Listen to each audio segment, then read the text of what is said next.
राम राम प्यारे साथियों, मैं सुनील चौकंद आप सभी का स्वागत करता हूं भाई आज की एक और नई वीडियो के साथ अपने YouTube चैनल के ऊपर। और इस वीडियो में बात करेंगे भाई ग्रुप सी रिजल्ट को लेकर। भाई आप सभी को पता भी होगा कि रिजल्ट के ऊपर कोर्ट केस हो चुका है, आप लोगों का रिजल्ट अभी नहीं आएगा। किस कारण जो आप लोगों का रिजल्ट के ऊपर केस हुआ है, क्या कारण है, कब आप लोगों का केस की सुनवाई होगी, कब तक आप लोगों के रिजल्ट आने की संभावनाएं बनी रहेंगी। भाई इन 3-4 चीज़ों के बारे में इस वीडियो के अंदर पूरी डिटेल से बातें करेंगे। अगर आप लोगों को वीडियो अच्छी लगती है तो वीडियो को ज़्यादा से ज़्यादा लाइक करना और शेयर करने का काम करना, ताकि सभी साथियों को पता चल सके कि भाई ग्रुप सी के ऊपर दोबारा फिर कोर्ट केस हो चुका है। तो प्यारे साथियों, यहाँ पर देख सकते हैं भाई, अगर किसी भाई ने डीएसएसबी के अंदर फार्म भरे हैं भाई, या और वैकेंसियों के फार्म भरे हैं, तो भाई आप जो मेंटन 365 एप्लीकेशन है गूगल प्ले स्टोर से इस चीज़ को डाउनलोड करें और कूपन कोड एफएन का यूज करें, तो आप लोगों को 50 रुपये तक का डिस्काउंट है वो दिया जाएगा। और सबसे बेहतरीन टीचरों के द्वारा आप लोगों को पढ़ाने का काम किया जाता है, ताकि आप अच्छे से पढ़ सकें और अपने फर्स्ट पेपर है उसकी तैयारी है वो अच्छे से कर सकें। क्योंकि आप लोगों का जो फर्स्ट पेपर है उसका टाइम बहुत कम बचा हुआ है भाई आप लोगों के पास। और ये यहाँ से देख सकते हैं, आप इन नंबरों के ऊपर भी कॉल कर सकते हैं और आप खुद इनकी इंक्वायरी लेकर भाई आप अपने एडमिशन यहाँ से ले सकते हैं। तो प्यारे साथियों, यहाँ से देख सकते हैं भाई, जो कोर्ट केस है CWP 27,636 है, 29,555 है, 18,47, 18,11, ये आप लोगों के कोर्ट केस हैं 2023-2024 के हैं भाई, ये आप लोगों के लिए। और ये जो केस है भाई, Prashant Dhull versus Haryana staff selection commission, यानी कि प्रशांत डुल ने ये केस किया हुआ है भाई। और जो प्रशांत डुल की तरफ से जो एडवोकेट होंगे मिस्टर अंकुर सिंधार एडवोकेट होंगे भाई, यानी कि अंकुर सिंधार एक बार फिर लूटने का प्रयास यहाँ पर किया गया, ताकि भाई बच्चों को बार बार पता है कि इसने 4 से 5 केस लड़े, एक भी केस नहीं जीता, फिर से अंकुर सिंधार के पास जा चुके हैं भाई। और इसके अलावा भाई मिस्टर BR महाजन और जो श्रुति जैन गोयल हैं, ये हरियाणा सरकार की तरफ से एडवोकेट हैं, यानी कि ये आप लोगों के केस की पैरवी करेगी HSSC की तरफ से भाई। और जो यहाँ पर आप देख सकते हैं कि जो आप लोगों का कोर्ट केस है उसकी सुनवाई 5 तारीख को है, 5/2/2024 को।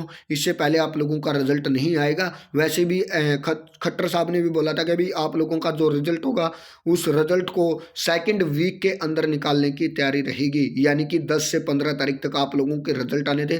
5 तारीख को अगर आप लोगों के केस की सुनवाई पूरी हो जाती तो कोई दिक्कत नहीं है। अगर आगे केस बढ़ता है तो भाई फिर जाकर आप लोगों को दिक्कतों का सामना करना पड़ेगा, लेकिन 5 तारीख तक आप लोगों को कोई दिक्कत नहीं है, क्योंकि यहाँ तक तो आप लोगों का वैसे भी रिजल्ट है वो नहीं आने वाला था भाई। किस कारण कोर्ट केस हुआ ये भी आप देख सकते हैं, क्यों किया गया भाई ये भी आप देख सकते हैं। तो यहाँ पर आप सभी देख सकते हैं भाई, कुछ उम्मीदवारों ने याचिका दायर करके कहा कि आवेदन के लिए पोर्टल का सिस्टम था वो फॉल्टी था, वो आवेदन नहीं कर पाए कुछ बच्चे। एडवोकेट जनरल बलदेव महाराज ने कहा कि अगली सुनवाई है वो 5 फरवरी को होगी, उससे पहले अब जो रिजल्ट है उनके ऊपर रोक लगाने का काम किया गया है। और जो HSSC थी, खुद आयोग ने पिछली सुनवाई पर कहा था कि इस सप्ताह रिजल्ट घोषित नहीं होगा, यानी कि 5 तारीख तक आप लोगों का रिजल्ट भी नहीं आने वाला था। जो रिजल्ट है भाई 10 से 15 तारीख के बाद आप लोगों के रिजल्ट आएंगे। वहां तक अगर आप लोगों की कोर्ट केस की सुनवाई पूरी हो जाती है तो भाई आप लोगों को कोई दिक्कत नहीं है। अगर मान के चलो भाई, अगर सुनवाई में देरी होती है तो आप लोगों के जो रिजल्ट हैं फिर वो आप लोगों के फरवरी के लास्ट में या मार्च के स्टार्टिंग सप्ताह में आने की संभावनाएं बनी रहेंगी भाई। और किस कारण कोर्ट केस हुआ यहाँ पर देख सकते हैं भाई, इसने बताया कि जब आप लोग फार्म अप्लाई कर रहे थे उस टाइम फार्म भरते टाइम कुछ दिक्कतों का सामना करना पड़ रहा था भाई। कुछ जो टिक थे आप लोगों ने जैसे टिक करना था वो टिक नहीं हो रहे थे। जब एडिटिंग का ऑप्शन आया तब भी साइट ठीक से काम नहीं कर रही थी।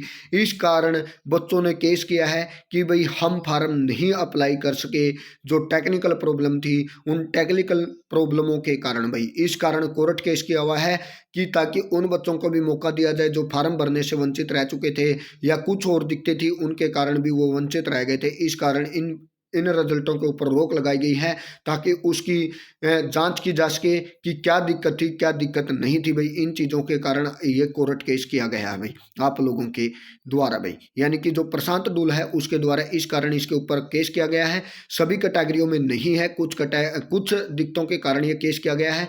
सबसे ज़्यादा जो केस था भाई वो ALM पद है उनके ऊपर किया गया है। इसके अलावा 2-3 और कैटेगरी में उनके ऊपर किया गया है। सभी की सभी कैटेगरियों के ऊपर केस नहीं है, लेकिन जब तक फाइनल फाइनल रिजल्ट है सभी भर्तियों का उनके ऊपर रोक लगाई गई है। जो सी ग्रुप की भर्तियां हैं तब तक आप लोगों के लिए रिजल्ट नहीं निकाला जाएगा भाई। यानी कि आप खुद सोच समझ सकते हैं कि आप लोगों का जो रिजल्ट है उसके ऊपर एक बार फिर आप लोगों की भाई लटकाने का काम किया गया है। अब आप लोगों का जो भी है आप लोगों का अभी रिजल्ट नहीं आएगा भाई। आप खुद सोच समझ सकते हैं कि रिजल्ट के अंदर अब आप देरी होगी और देरी के कारण आप लोगों को फिर वेट करना पड़ेगा। जब रिजल्ट आएगा तो आप सोच समझ सकते हैं कि भाई उसके 10 से 15 दिनों के बाद आप लोगों की डीवी होगी, फिर ज्वाइनिंग डेट देने का काम किया जाएगा भाई। ऐसी तमाम अपडेट के लिए आप हमारे साथ जरूर जुड़े। थैंक यू दोस्तों।